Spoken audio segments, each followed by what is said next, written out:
Assalamualaikum warahmatullahi wabarakatuh. Nama saya Siti Murtiah dengan NIM 188225043 dari Prodi Pendidikan Bahasa Inggris Universitas Pancasakti Bekasi.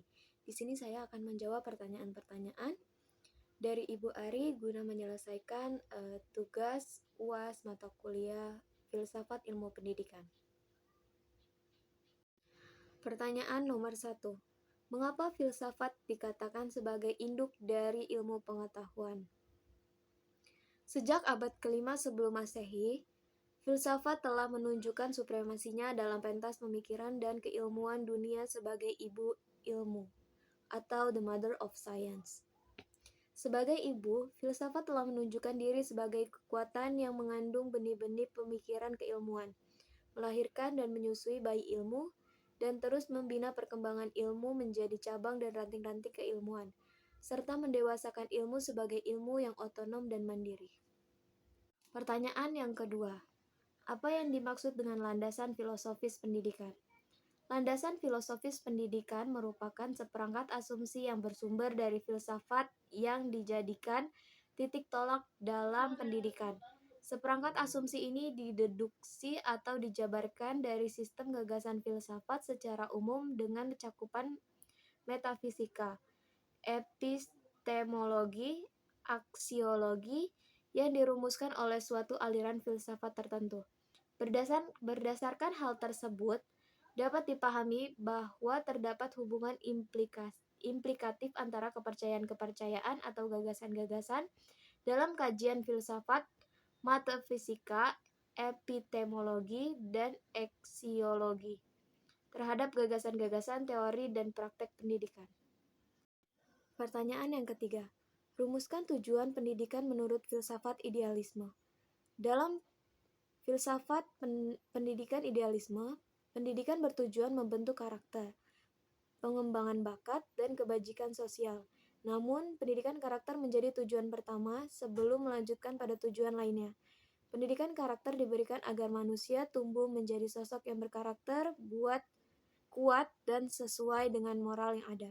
Terkait pengembangan bakat, filsafat idealisme menyadari bahwa pikiran adalah esensi dari manusia, karena setiap manusia memiliki pemikiran yang unik. Itu akan mempengaruhi potensi dan bakat mereka. Oleh karena itu, pengembangan bakat menjadi tujuan pendidikan yang sesuai untuk setiap individu. Pertanyaan keempat, kemukakan salah satu peran pendidik menurut filsafat realisme. Peranan pendidik adalah menguasai pengetahuan, terampil dalam teknik mengajar, dan dengan keras menuntut prestasi peserta didik.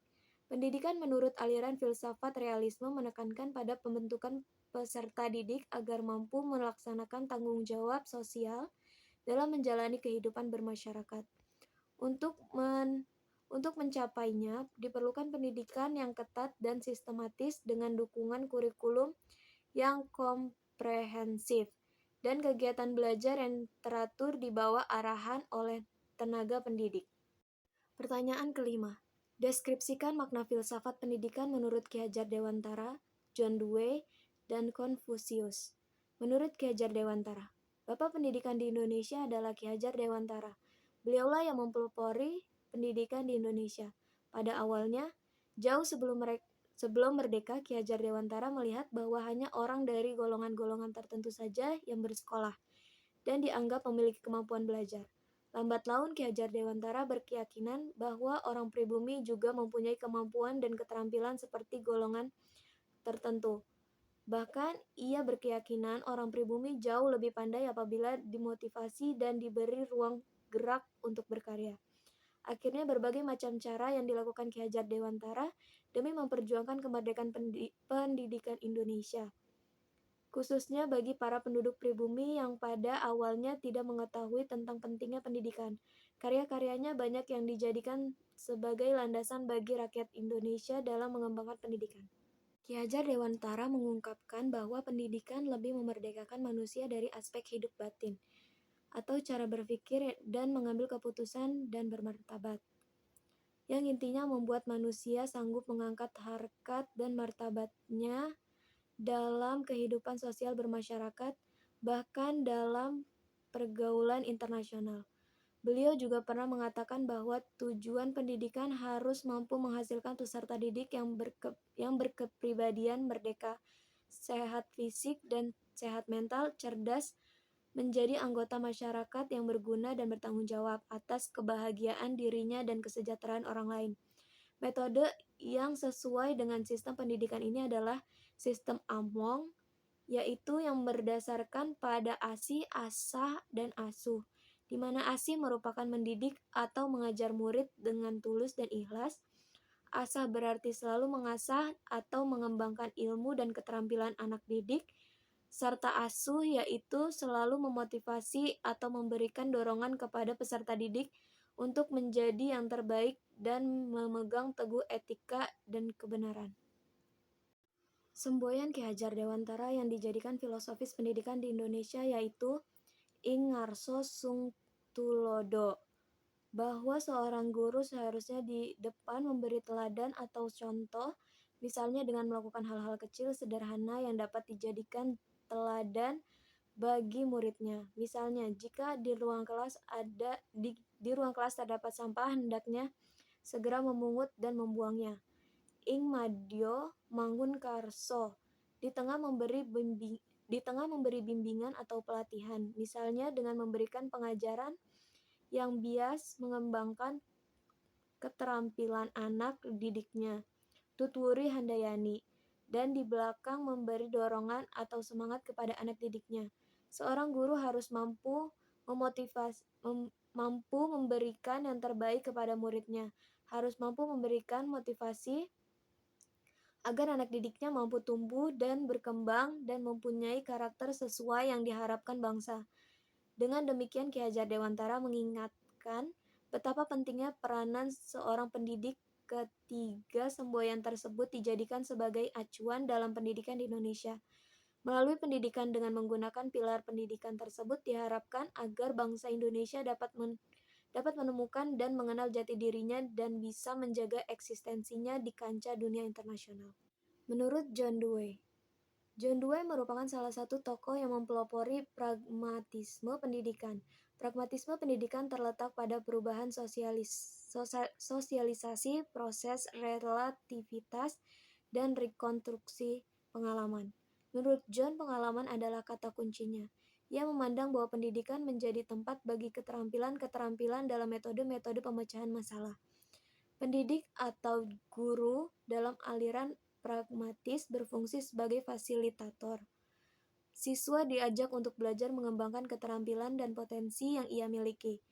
Pendidikan yang merupakan kontinuitas dan refleksi atas pengalaman anak juga mengembangkan moralitas dari anak-anak didik. Gagasan pendidikan John Dewey sebenarnya menekankan pendidikan yang berbasis pada pengalaman atau experiential education, di mana anak mempertanyakan segala sesuatu yang dialaminya, memikirkannya, dan mencari solusi untuk masalah yang dihadapi, atau dalam istilah learning by doing atau participative learning. Metode ini banyak diaplikasikan dalam bentuk pembelajaran diskusi kelompok atau praktikum. Pada perkembangannya, filsafat pendidikan pragmatisme telah menunjukkan kekonsistenannya di dunia pendidikan, termasuk saat ini yang diterapkan pada kurikulum 2012 di Indonesia. Menurut Konfusius, bagi Konfusius, titik dasar pendidikan ialah Li. Li mencakup nilai keselarasan, taat pada hukum, kodrat saling menghormati, taat beribadat. Pendidikan menjadi amat penting bukan hanya untuk pribadi tetapi berpengaruh bagi kesejahteraan masyarakat dan kemajuan negara. Menurut Konfusius, tujuan pendidikan untuk menjadikan orang-orang yang memiliki intelektual yang tinggi dengan tetap memiliki ren, yaitu sikap untuk mengasihi sesama dengan membantu orang lain untuk berkembang khususnya dalam bidang pendidikan, dan lebih dari itu kelak menjadi pemimpin yang handal dan bijaksana agar negara menjadi berkembang dan sejahtera. Sekian jawaban yang bisa saya sampaikan. Mungkin masih ada kesalahan dan kekurangan, saya memohon maaf yang sebesar-besarnya. Wassalamualaikum warahmatullahi wabarakatuh.